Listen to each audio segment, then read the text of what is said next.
Corporate दुनिया में आज हम बात कर रहे हैं कुछ बेहद खास भारतीय दवा कंपनियों की जो इन दिनों अमेरिका के सख्त कानूनों से जूझ रही हैं। इंडियन फार्मा इंडस्ट्री इन दिनों अमेरिकी खाद्य और औषधि प्रशासन यानी यूएस एफडीए की सख्त कार्रवाई से जूझ रहा है। ये कार्रवाई खास तौर से भारतीय दवा कारखानों की गुणवत्ता नियंत्रण प्रक्रियाओं पर केंद्रित है, जहां कई कंपनियों को फॉर्म 483, वार्निंग लेटर और इंपोर्ट अलर्ट जैसे नोटिस मिले हैं। खासतौर पर सन फार्मा और डॉक्टर रेड्डीज जैसी बड़ी कंपनियां इस विवाद में घिरी हुई हैं। ये स्थिति भारतीय फार्मास्यूटिकल सेक्टर के लिए एक बड़ा चुनौतीपूर्ण समय है, क्योंकि अमेरिका भारतीय जेनेरिक मेडिसिन का सबसे बड़ा बाजार है। भारत दुनिया का सबसे बड़ा जेनेरिक दवाओं का सप्लायर है, जो वैश्विक स्तर पर लगभग 20% जेनेरिक दवाएं सप्लाई करता है।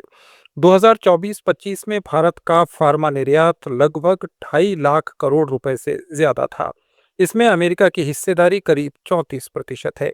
यानी अमेरिकी बाजार से भारत को लगभग 85 से 90 हजार करोड़ रुपए का निर्यात होता है।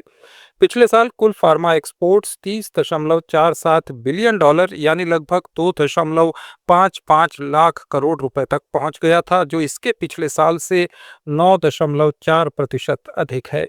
यह आंकड़ा दिखाता है कि अमेरिकी बाजार कितना महत्वपूर्ण है और कोई भी सख्त कार्रवाई भारतीय कंपनियों की कमाई पर सीधा असर डाल सकती है।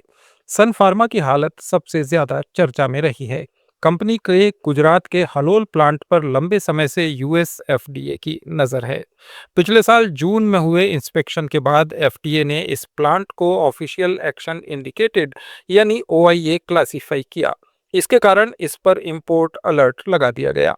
इसका मतलब है कि हलोल प्लांट से बनी ज्यादातर दवाइयां अब अमेरिका नहीं भेजी जा सकती, सिवाय उन दवाओं के जो दवाओं की शॉर्टेज की वजह से छूट हासिल किए हुए हैं।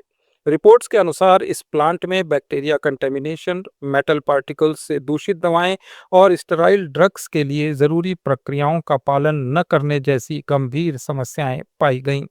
जून के इंस्पेक्शन में 8 ऑब्जर्वेशंस मिले, जिसमें माइक्रोबायोलॉजिकल कंटेमिनेशन रोकने की प्रक्रियाओं की कमी और इक्विपमेंट मेंटेनेंस की चूक शामिल थी। कंपनी ने कहा कि वो एफडीए के साथ मिलकर इसमें सुधार कर रही है, लेकिन ये इंपोर्ट अलर्ट इस कंपनी की अमेरिका में बिक्री को प्रभावित कर रहा है। इसी तरह सन फार्मा की बास्का फैसिलिटी पर भी सितंबर में इंस्पेक्शन के बाद ओआईए क्लासिफिकेशन किया गया। कंपनी ने स्टॉक एक्सचेंज में की गई फाइलिंग में बताया कि अमेरिकी मार्केट में उसकी सप्लाई जारी रहेगी, लेकिन ये स्थिति इन्वेस्टर्स के लिए चिंता का विषय बनी हुई है। पिछले साल दिसंबर में बास्का प्लांट के ओएआई के बाद कंपनी के शेयर 2.77% गिरकर 1,745 रुपए पर बंद हुए। डॉक्टर रेड्डीज लेबोरेटरी भी इससे अछूती नहीं रही। पिछले साल के आखिर में दिसंबर महीने में कंपनी के एक प्लांट पर एफडीए इंस्पेक्शन हुआ, जिसके बाद फॉर्म 483 जारी किया गया। हालांकि ये ओएआई या इंपोर्ट अलर्ट जितना गंभीर नहीं था, लेकिन ये दिखाता है कि बड़ी कंपनियां भी लगातार अमेरिकी जांच के दायरे में हैं। डॉक्टर रेड्डीज की कुछ पुरानी फैसिलिटीज पर पहले भी वार्निंग लेटर आ चुके हैं और कंपनी ने इसमें सुधार के लिए भारी निवेश किया है। कई और दूसरी कंपनियां जैसे जक्सन पाल फार्मास्यूटिकल्स, टाइची इंडस्ट्रीज और ग्रेन्यूल्स इंडिया को भी पिछले साल वार्निंग लेटर मिले। इनमें डेटा फॉल्सिफिकेशन, क्लीनिंग प्रक्रियाओं की कमी और रॉ मटेरियल टेस्टिंग में चूक जैसी बातें सामने आईं। इनमें से कई पर इंपोर्ट अलर्ट 60-40 लगा, जिससे अमेरिकी बाजार में उनकी एंट्री बंद हो गई। पिछले साल फरवरी में जैक्सन पाल और टाइची को वार्निंग लेटर मिले, जिससे इंस्पेक्टर्स को एंट्री रोकने और डॉक्यूमेंटेशन छिपाने के आरोप इस कंपनी पर लगे। यूएस एफडीए की पिछले साल भारतीय प्लांट्स पर इंस्पेक्शन की कुल संख्या 212 थी, जो 2024 में 284 से कम है। लेकिन अच्छी बात यह है कि गंभीर ओएआई केस घटकर 11 रह गए, जबकि 2024 में ये संख्या 20 थी। इंपोर्ट अलर्ट और वार्निंग लेटर्स की संख्या भी ज्यादा नहीं रही। पिछले साल के पहले 11 महीनों में ऐसे 23 लेटर मिले। इंडियन फार्मा अलायंस के अनुसार 2015 से 2025 तक भारतीय दवाई प्लांट्स में क्यूएआई रेट 12% से घटकर 8% हो गया है, जबकि ग्लोबल स्तर पर यह बढ़कर 13% हो गया है। यह आंकड़ा बताता है कि भारतीय कंपनियां क्वालिटी के सुधार में आगे बढ़ रही हैं, टेक्नोलॉजी अपनाकर और कंप्लायंस कल्चर को मजबूत करके। फिर भी कुछ प्लांट्स में पुरानी समस्याएं अभी बनी हुई हैं। अब सवाल यह है कि गुणवत्ता बनाम लागत का विवाद क्या है। भारतीय फार्मास्यूटिकल कंपनियां दुनिया में सबसे सस्ती जेनेरिक मेडिसिन बनाती हैं, क्योंकि यहाँ मैन्युफैक्चरिंग और लेबर की लागत काफ़ी कम है। अमेरिकी बाजार में भारतीय जेनेरिक दवाएं ब्रांडेड दवाओं से 80 से 90% सस्ती होती हैं, जिससे अमेरिकी हेल्थ केयर सिस्टम को हर साल अरबों डॉलर की बचत होती है। अनुमान है कि 2022 में भारतीय जेनेरिक से अमेरिका को 219 अरब डॉलर की बचत हुई। 2013 से 2022 के बीच ये बचत 1.4 ट्रिलियन डॉलर से ज्यादा थी। लेकिन कुछ रिपोर्ट्स और एक्सपर्ट्स कहते हैं कि कम लागत के चक्कर में कंपनियां क्वालिटी कंट्रोल पर समझौता करती हैं, जैसे बैच टेस्ट फेल होने पर उसे डिस्ट्रॉय करने की बजाय डेटा मैनिपुलेट करना या पुराने उपकरणों का इस्तेमाल जारी रखना। ये दावा किया जाता है कि प्रॉफिट मार्जिन बचाने के लिए कुछ कंपनियां रिस्क लेती हैं, जिससे एफडीए की कार्रवाई बढ़ती है। कुछ स्टडीज में यह भी पाया गया कि भारतीय जेनेरिक से जुड़े गंभीर एडवर्स इवेंट्स अमेरिकी जेनेरिक से 54% ज्यादा हैं, जो इनकी क्वालिटी पर सवाल उठाते हैं।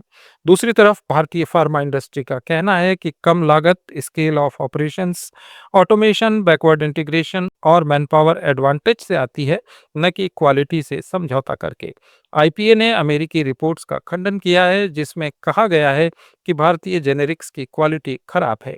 उन्होंने जोर दिया कि ज्यादातर भारतीय प्लांट्स एफडीए अप्रूव्ड हैं और भारत के पास अमेरिका के बाहर सबसे ज्यादा एफडीए अप्रूव्ड फैसिलिटीज हैं। गुणवत्ता और लागत को आपस में जोड़ना गलत है, क्योंकि भारतीय कंपनियां हाई प्रोडक्शन कैपेसिटी प्लांट्स चलाती हैं, जो लागत को कम करती हैं और क्वालिटी बरकरार रखती हैं। इस इंडस्ट्री का तर्क है कि सख्त रेगुलेशन से कंपनियां मजबूत हो रही हैं और लंबे समय में ये फायदेमंद साबित होगा। ये क्राइसिस भारतीय कंपनियों को मजबूत बनाने का मौका भी है। कई कंपनियां अब ज्यादा निवेश कर रही हैं, नई technology, training, independent quality audit और कंप्लायंस टीम्स को मजबूत करने में। सरकार भी सीडीएससीओ के जरिए घरेलू जीएमपी स्टैंडर्ड्स को मजबूत कर रही है। लेकिन अगर ये सिलसिला जारी रहा तो अमेरिकी बाजार में भारतीय दवाओं का शेयर घट सकता है, क्योंकि ग्राहक और रेगुलेटर्स और ज्यादा सख्त हो जाएंगे। कुल मिलाकर ये दौर चुनौतीपूर्ण है, लेकिन भारतीय फार्मास्यूटिकल सेक्टर की ताकत यह है कि वो सस्ती और सुरक्षित दवाएं दुनिया को देता रहे।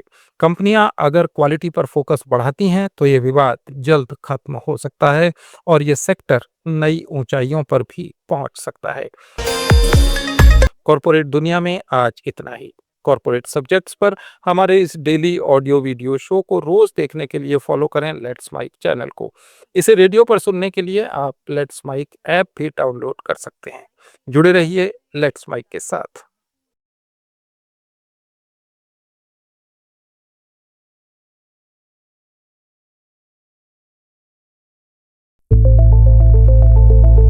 It's time for news. It's time for more than radio. Presenting the first radio news app, Let's Mike. Let's Mike, a news-based app on your phone where you get to watch and listen news, talk shows, interviews, radio show podcasts. On Let's Mike, you get all relevant information of TV, print, radio, podcast, and digital.